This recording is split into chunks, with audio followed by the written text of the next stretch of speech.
तो अभी हम लोग नहरगढ़ फोर्ट के अंदर हैं और ये सबसे ऊंचा फोर्ट है पूरे जयपुर में। यहाँ से हम लोग को पूरे जयपुर का व्यू दिखता है कुछ इस तरीके से। नहरगढ़ फोर्ट में हम लोग अंदर हैं अभी। इस भवन को कहते हैं महेंद्र भवन, जो कि बहुत ही फेमस है पूरे नहरगढ़ फोर्ट के अंदर। आपका अटेंशन ये खींचता है अपनी ओर, क्योंकि इसमें बहुत बड़े बड़े आपको हॉल और फ्लैट्स मिलते हैं। लगभग यहाँ पे कुछ 12 फ्लैट्स हैं, जिसमें से एक राजा का हुआ करता था और उनकी रानियों के लिए था। जैसा कि हम लोगों ने बताया कि नहरगढ़ फोर्ट का निर्माण ही डिफेंस पर्पज से तो हुआ ही था, ये पर्पज भी था कि राजा आके यहाँ रिट्रीट करे। वहाँ की दिनचर्या से जब वो थक जाते थे तो अपनी रानियों के साथ वो यहाँ आते थे। उनकी 9 रानियाँ थी और 9 रानियों के लिए डेडिकेटेड ये पूरा का पूरा इस तरीके का महल हुआ करता था। महल तो नहीं कह सकते, फ्लैट नुमा, जिसमें कि राजपूताना आर्किटेक्चर को मॉडर्न आर्किटेक्चर से मिक्स किया गया। अब मुगल्स के साथ मिक्स नहीं है ये, क्योंकि उस समय में ब्रिटिशर्स आ चुके थे फिर, ठीक है। तो ये पूरा का पूरा हमारा एक एरिया ऐसे डेडिकेटेड है एक क्वीन को। ऐसे ही बहुत सारे ऐसे महल हैं और इस तरीके से स्ट्रक्चर बनाया गया है। राजा के महल से ये डायरेक्टली कनेक्ट होता था और एक राजा अगर एक रानी के पास जाता था तो दूसरी रानी को पता भी नहीं चलता था। कुछ इस तरीके से इसका मार्वल है।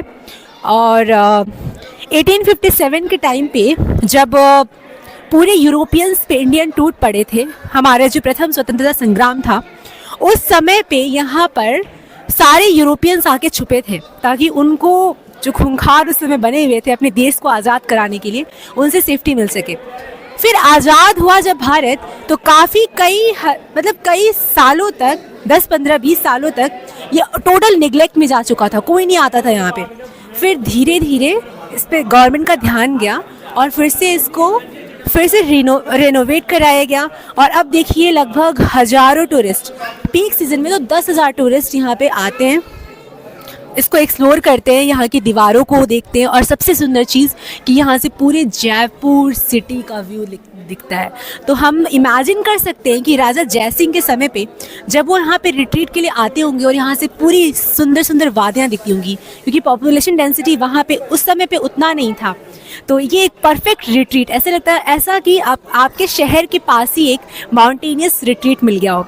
अभी भी जो नाहरगढ़ फोर्ट के पास का पूरा एरिया है वो अभयारण्य ही कहलाता है, वहाँ से हम चीज़ों को तोड़ नहीं सकते। और एक और बहुत ही इंटरेस्टिंग लीजेंड है इसके साथ कि जब ये बन रहा था रिट्रीट के लिए, और एक्चुअली में देखा जाए तो डिफेंस को 3 फोर्ट्स में, पहला हमारा आमेर फोर्ट, उसके ऊपर है हमारा जयगढ़ फोर्ट और उसके सबसे ऊपर है हमारा नहरगढ़ फोर्ट। तो इस तरीके से ये बाउंड्रीज भी क्रिएट करता है। और सबसे न्यू सिटी जो राजा जयसिंह II ने बनवाया था अपना, उसकी सेफ्टी के लिए भी ये बनाना बहुत ज़रूरी था। एक इंटरेस्टिंग बहुत लीजेंड जुड़ा हुआ है इसके नाम से, नहरगढ़। एक्चुअली ऐसा माना जाता है कि यहाँ पे एक लोकल रूलर हुआ करता था जिसका नाम था नहर सिंह कुछ करके। और जब यहाँ पे ये बन रहा था तो वो बहुत डिस्टर्बेंसेस क्रिएट करता था। तो फिर कहते थे कि उसका स्पिरिट यहाँ घुमा करता है और यहाँ पे चीज़ों को वो अच्छे से बनाने नहीं दे पा रहा है। तो यहाँ एक इसी पूरे के पूरे पैलेस में एक पूरा टेम्पल डेडिकेट किया गया नहर सिंह के लिए और इसका नाम रखा गया नहरगढ़। तब जाके वो थोड़ा सा अपीज़ हुआ और यहाँ पर हमारे सामने ये बड़ा सा किला बन के तैयार हुआ और इसके अंदर एक सुंदर सा महल जिसमें बहुत सारी रानियाँ, राजा अपने बहुत सारी रानियों के साथ रिट्रीट के लिए आया करते थे। आप देख सकते हैं कि यहाँ की दीवारों पे बहुत तरीके के जो राजस्थानी आर्ट जो हम लोग 2-4 दिनों से कंटिन्यूसली एक्सप्लोर कर रहे हैं, उसको कितने अच्छे से डिज़ाइन करा गया है। अलग अलग colours, purple colour, orange colour, और ये जो कांच आपको दिख रहा है ग्रीन कलर में, ये पूरे शीश महल में भी ऐसे ही लगा हुआ है। इसको हम कहते हैं बेल्जियम के कांच, जो कि सारे राजपूत को बहुत अच्छा लगता था। अब ये पूरा जितने भी यहाँ पे महल हैं, रानियों को जो डेडिकेटेड हैं डिफरेंट, उसमें कोई डिफरेंस नहीं है। ये सारी रानियों का महल एक जैसा ही है। तो एक के बाद एक एक्सप्लोर करते हैं। देखिए यहाँ पे टूरिस्ट बहुत कम है, टूरिस्ट ज़्यादातर पहले और दूसरे ही उसमें है। यहाँ पे हर एक जो अपार्टमेंट कह ले न्यू लैंग्वेज में, उस अपार्टमेंट के साथ वॉशरूम, किचन, सब कुछ अवेलेबल है। ये एक बड़ा सा रूम है। इसमें रूम के बाहर निकलते ही यहाँ पर किनारे 2 रूम हैं और स्टार्टिंग में भी यहाँ पे 2 रूम है। इस रूम में स्पेशली सामान रखने का बहुत स्पेस दे रखा है, जैसे कि ये देख सकते हैं अलमीरा वगैरह, इसी में एक रूम उनका किचन हुआ करता था। तो इस तरीके से यहाँ पे हर एक फोर्ट के साथ सीढ़ी भी मतलब कनेक्टेड है। अब शायद यहीं से ऐसा कुछ होता होगा कि राजा आते होंगे। जयपुर के सेंटर से लगभग 12 किलोमीटर डिस्टेंस पे स्थित जब आमेर फोर्ट, जयगढ़ फोर्ट और नहरगढ़ फोर्ट को हम लोग एक्सप्लोर करके वापस जयपुर सिटी में जाते हैं तो रास्ते में पड़ता है हमारा आइकनिक पैलेस, जिसको हम कहते हैं जल महल। ये बना है मानस लेक पे, जिसका निर्माण 1699 में राजा माधो सिंह ने करवाया था। और इसका हिस्टोरिकल सिग्निफिकेंस ये था उस समय पे, वैसे तो अभी ये आपको एक बहुत सुंदर बिल्डिंग की तरह दिख रहा होगा, लेकिन इसका निर्माण कराया गया था एक हंटिंग लॉज की तरह और एक रिट्रीट की तरह। हंटिंग लॉज ऐसे कि ये जो पूरा एरिया है, जो अरावली क्षेत्र है, यहाँ पे घने जंगल हुआ करते थे, टाइगर्स हुआ करते थे और राजा जो थे वो लोग हंटिंग किया करते थे टाइगर्स का। तो यहाँ पे आके वो आराम से रेस्ट कर सकते हैं, जिसको कहते हैं हंटिंग लॉज। अभी हम लोगों के लिए एज अ नॉर्मल टूरिस्ट हम जल महल में नहीं जा सकते हैं, बस यहाँ से हम इसकी ब्यूटी को अप्रिशिएट कर सकते हैं। लेकिन अगर आपके पास 1.5 करोड़ से 2 करोड़ का बजट है तो आप अपनी वेडिंग को भी पूरा जल महल बुक करके अरेंज करा सकते हैं।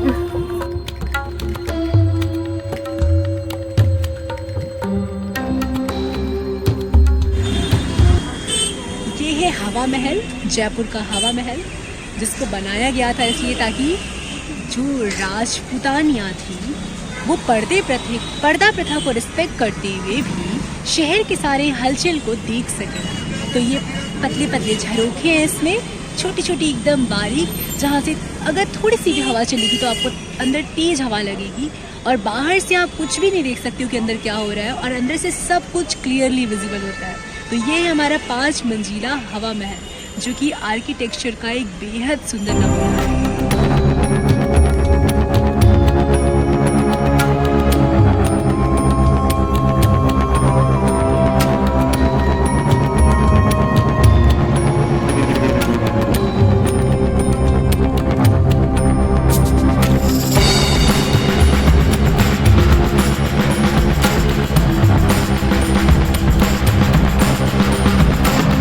हमारे पीछे जो आपको एक बड़ा सा पैलेस जैसा नज़ारा दिख रहा है वो किसी महल का नहीं है, बल्कि जयपुर के सेंटर में बसे बहुत ही फेमस म्यूज़ियम, जिसको हम अल्बर्ट म्यूज़ियम के नाम से जानते हैं, उसका ये बाहर का आर्किटेक्चर है।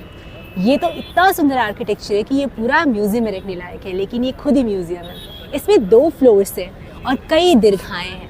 जब हम पहले इसमें एंटर करते हैं तो हमें बहुत सारे डिफरेंट पॉट्स देखने को मिलते हैं, बर्तन जो कि भारत के अलग अलग कोने में किस तरीके से बनाए जाते हैं और विश्व के अलग अलग जगहों पे कैसे बनाए जाते हैं। फॉर एग्जांपल, पेशावर में बर्तन किस तरीके से बनते थे, उन पे डिज़ाइंस क्या होते थे। मुल्तान, टर्की, जापान, ये सब राजा का संबंध हुआ करता था डिफरेंट क्षेत्र से, क्योंकि यहाँ ट्रेड रूट भी हुआ करता था। तो वहाँ की बहुत सारी चीज़ें इस म्यूज़ियम में रखी गई हैं। फिर जैसे ही हम इस म्यूज़ियम में आगे बढ़ते हैं तो हमें पेंटिंग्स की बहुत सारी दीर्घाएँ देखने को मिलती हैं। पत्थर से बने हुए बहुत एक्सकेवेशन में जो राजस्थान में चीज़ें मिली हैं, उनको भी इस म्यूज़ियम के अंदर रखा गया है। उसमें हम देखते हैं कि कैसे विष्णु भगवान के डिफरेंट अवतारों को पत्थरों से उकेरा गया है। संगमरमर की तो इतनी सारी चीज़ें हैं, क्योंकि संगमरमर यहाँ का लोकल रॉक है और उस पर बहुत तरीके की पेंटिंग्स हमें देखने को मिलती है। और क्योंकि राजस्थान राजपूतों के द्वारा जाना जाता है और जयपुर में भी बहुत सारे कछवाहाज रूलर्स ने राज किया है, तो यहाँ पे हम लोगों को एक पूरा का पूरा गैलरी दिखता है वेपन्स का, किस तरीके के वेपन्स यूज़ होते थे। मतलब तलवार हमें लगता है एक जैसा होता है, बट तलवार की भी इतनी सारी वैरायटीज़ हैं, भाले की, खंजर की, डिफरेंट वैरायटीज़ हैं। एक जो हमने तलवार देखा वो सर्पीले आकार का था, जिसको नागिन तलवार कहा जाता है। फिर एक तलवार था जिसको हम गंगा जमुना तलवार कहते हैं। फिर बड़े जब अभी बंदूक का आविष्कार शुरू हो रहा था, उस समय पे बड़े गन किस प्रकार से यूज़ होते थे। एक सोल्जर जब युद्ध में लड़ने जाता था तो किस प्रकार से वो अपनी बॉडी को प्रोटेक्ट करता था, इन सबको बहुत बेहतरीन तरीके से इस म्यूज़ियम में दिखाया गया है। फिर हम लोग जब ऊपर की गैलरीज में जाते हैं, ऊपर के दीर्घा 2 मंजिल में बना हुआ है, दूसरे मंजिल पे जब हम जाते हैं, एक पूरी की पूरी गैलरी है जो वाद्य यंत्र को डेडिकेटेड है। उसमें बताया गया है कि कैसे डिफरेंट वाद्य यंत्र होते हैं। कहीं तार से आवाज़ निकलता है तो कहीं हवा से आवाज़ निकलता है, कहीं फ्रिक्शन के थ्रू आवाज़ निकलता है। और संगीत रसिक हुआ करते थे राजा, इसलिए पूरे राजस्थान में हमें बहुत सारे म्यूज़िकल इंस्ट्रूमेंट देखने को मिलते हैं। बट सबसे खूबसूरत दीर्घा इसमें है तो वो मिश्र की दीर्घा है, जिसमें कि हम लोगों को लगभग 2500 साल पुरानी मम्मी रखी हुई देखने को मिलती है, जो कि टोटा नाम था, एक विमेन का मम्मी रखा गया है वहाँ पे। और उनके साथ बहुत सारी चीज़ें जो दफन की गई हैं उनको भी एक आर्टिफैक्ट्स के द्वारा दिखाया गया है कि 2400 साल 2500 साल पहले का एक स्लीपर रखा गया है और एक संदूक बॉक्स रखा गया है जिसमें कि श्रृंगार की चीज़ें रखी जाती थी। तो ये थोड़ा सा एक मम्मी जो है वो हमारा बंगाल के वन ऑफ द जो बिगेस्ट म्यूज़ियम है पूरे ऑल ओवर वर्ल्ड का, बंगाल के म्यूज़ियम में कलकत्ता में रखी गई है और एक मम्मी जो है वो यहाँ पे रखी गई है। तो जब भी हम मम्मी को देखते हैं एकदम से ऐसे पतला सा उसको शेप करके पूरा बॉडी, और उस बॉडी को स्कैन भी किया गया था 2011 में, उस स्कैन का फ़ोटो भी रखा गया है, बहुत ही क्लियरली उसके हर एक बॉडी पार्ट अभी तक विजिबल है।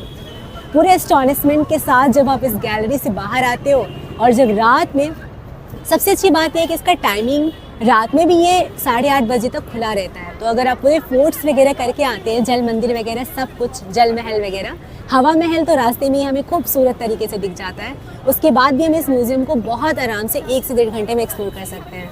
और फिर ये रहा हमारा इतना सुंदर लाइट इस पर जगमगा रहा है, इतना सुंदर इसका architecture. So this was the whole Jaipur. According to us बहुत सारी चीज़ें हमसे जयपुर में छूट गई हैं। शुभ रात्रि।